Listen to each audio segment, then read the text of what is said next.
Hey guys, welcome to Dwarven Kegger. It's Rob. Again, we're doing some cooking.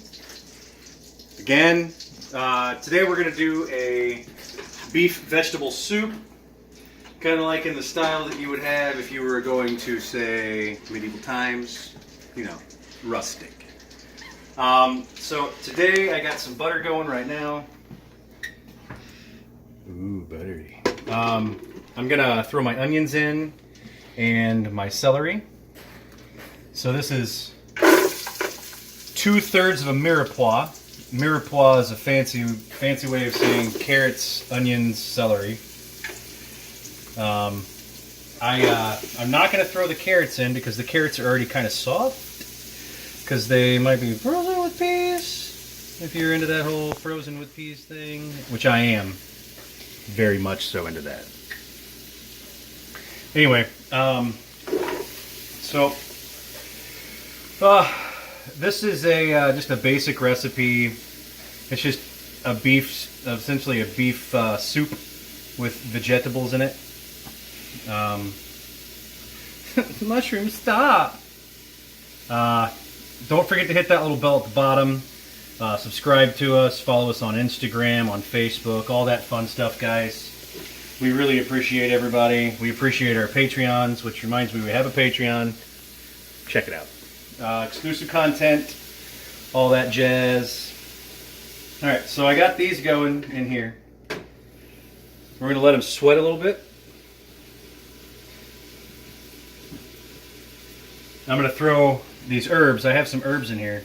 Not the kind of herbs you're thinking about, Mustard Bus. But these are thyme, a little bit of rosemary, and a little bit of fresh sage. And I've got some parsley that I'm going to throw in with some of the other stuff. It's always a fun deal when you got some of that stuff going. But so I got this rocking, and mix it up a little bit. I'm going to season as I go, so I'm going to throw some salt and pepper on this as well. If you could smell it, you would be very impressed, but you can't, so you just have to take my word for it.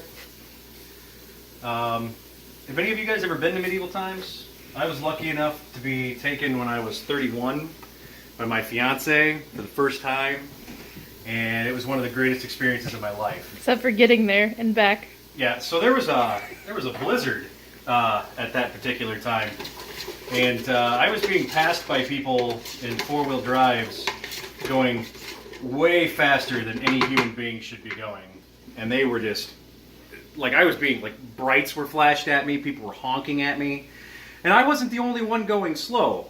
Literally everybody else in the whole city of Chicago was going slow compared to these assholes. But and it took 4 hours to get there, and it was supposed to take 2. Yeah, it took a very long time to get there, but we made it, got there in time.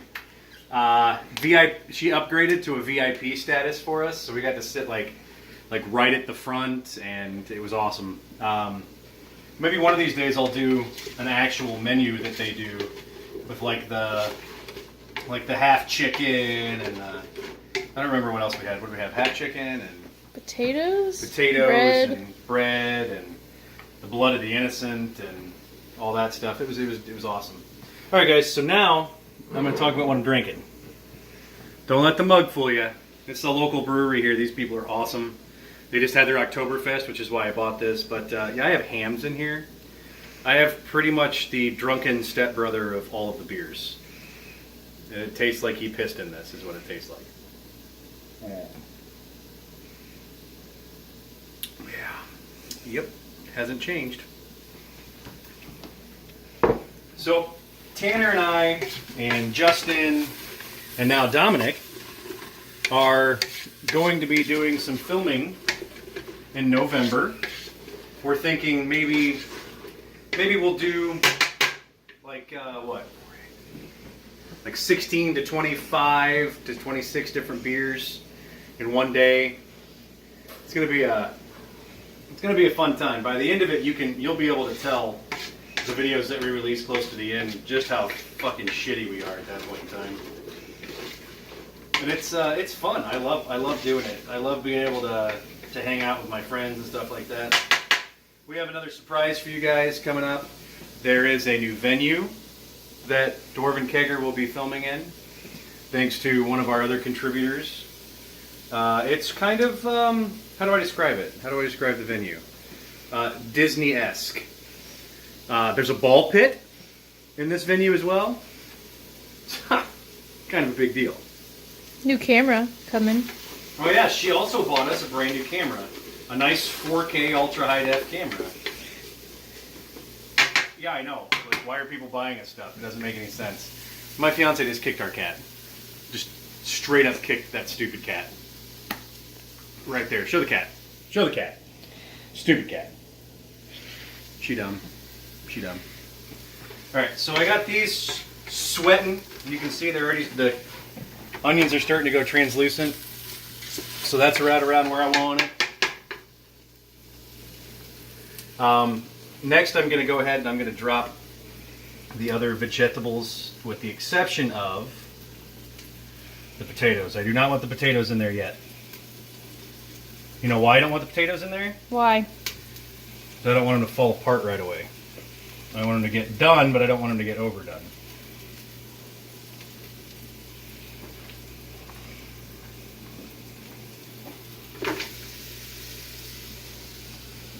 Try to grab everything without making too much of a mess, but I'm a messy person. It's going to be hard for me. That's what she said. So once I get these in here and rolling around a little bit, I'm going to add some water, and then I'm going to add some tomato paste. Now, this is definitely a water and tomato based meal when it comes to the broth. And you're gonna, obviously you're gonna season it up a little bit.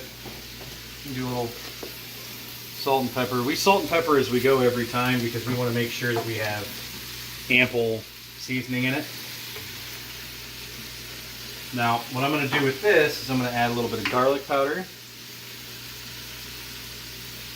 And then a little secret ingredient I have.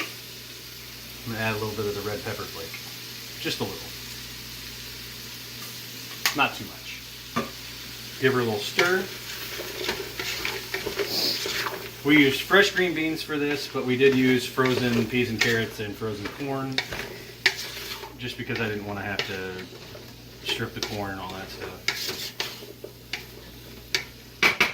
So if you look here, it's like a little hodgepodge of delicious looking vegetables. Vegetables. Vegetables. Then I'm going to take a little bit of this. I'm going to do the tomato paste first. Then I'm going to add in the water. A little ploppy plop there. A little ploppy plop there. Here a plop, there a plop. Everywhere a ploppy plop. We're going to add some wall.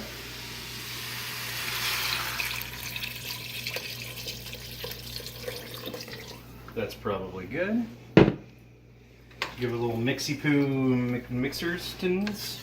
I'm running out of things to say about that.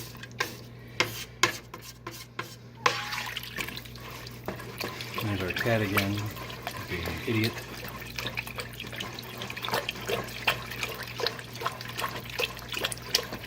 And as you can see, there's a difference in color now from where the tomato paste has been mixed in a bit. Now we're going to turn this on up to 11. I'm going to pour in the tomato sauce. It's technically 10. Yeah, it's a movie reference. God, why do you always do this to me? A little bit more of that. It's like blood. Blood. Blood. Some of that in there. Give it one of these. Pour it in here. Give it one of these. A little of that. Little this, little that. Now we recycle now because my girlfriend wants me to. Thanks to prefer not to. Catherine. We don't want to talk about Catherine. She's a bad influence on everyone. All right, yeah, look at that. All right, so that's gonna come up to temp. But before it comes up to temp, I want to take these. These are beef bouillon cubes. I'm gonna drop them like that, and like that. And I'm gonna mix them together in here. It's gonna be wonderful, splendiferous. They just dissolve? They will, yes. Mm. So I'm gonna try to boil this guy up, and then the next process from there is adding these bad boys. So I seared off some beef. This is top round.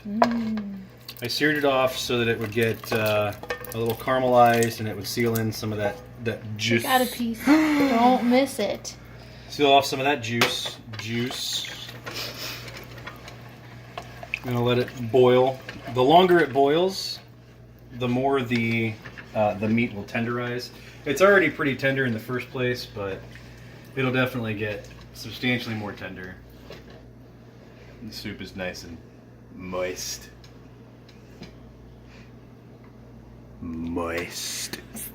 Sorry, I digress. So we're just gonna let this boil. It's almost to that point. Just want to make sure I had it mixed in. And then once it actually starts to boil, then we're gonna throw our potatoes in. Excuse me, camera lady. Camera winch. You'll regret that later. Yes, I will. I already regret it. So once the soup starts to boil, I'm gonna let it go for about 5 minutes, and then I'm gonna throw the potatoes in. So you're not gonna see that process because I'm not gonna just stand here and talk for 5 minutes. I could, but I don't want to. So the other night, Emily and I were at a friend's house, and we did a meat and cheese platter.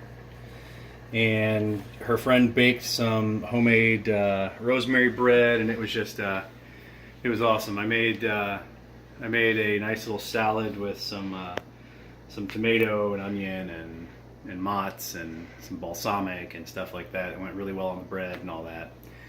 Fun, delicious. One of these days I'll show you guys about that. Maybe next time I do hot pot, I'll bring you guys in if you're interested. Let me know. Should do it live. Yeah, well, we could do a live hot pot. I mean, about Beer. that. Live hot pot with beer. Now you know where all my ideas come from. I'm just essentially a parrot, and she's the one that usually is like, you should do this, and I'm like, yes, I should do this.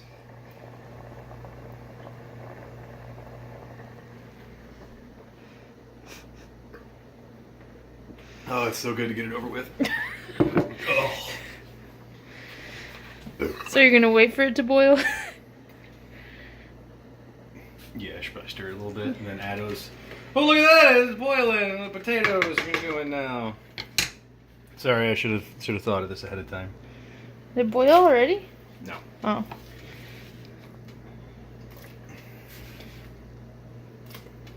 So since the meat's already tender, I'm not really that worried about it. But if the meat wasn't, if it was like a more of an economical cut of beef, like a skirt steak or something like that, I would probably let it go longer. Need more salt?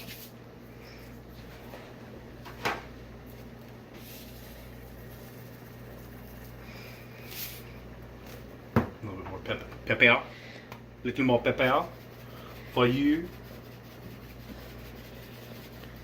Because everybody knows that potatoes suck up salt. They're like a sponge in cooking. Might as well just finish that garlic. Done.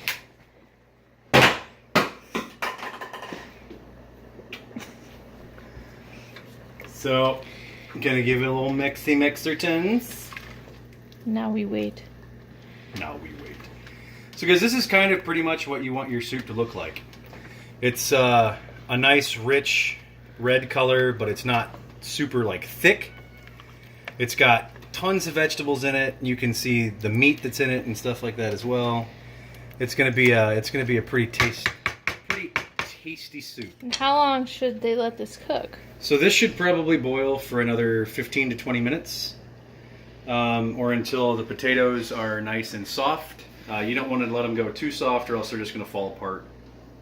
If you guys are interested, I can do beef stew. It's really good. I have a pretty good recipe that I made up myself. Maybe one of these days I'll do a pot pie for you guys with homemade pie crust. It's one of Emily's favorite things that I've ever done. Using leftover Thanksgiving turkey, it was magical. If there's anything you guys have a suggestion of me cooking that you've never seen done before, or it's something that's your favorite and you want to see how I do it, something like that, let me know. I'll be more than happy to do it. Comment down below. Make sure you guys check out King Jamba's videos. Make sure you check out Tanner's videos. Check out Dom's videos. I think we're in good shape on content for you guys. We got a cigar guy. We've got beer reviews. We've got the cooking side, or whatever it is I decide to do. Because I'm a wild card. You know, pretty wild.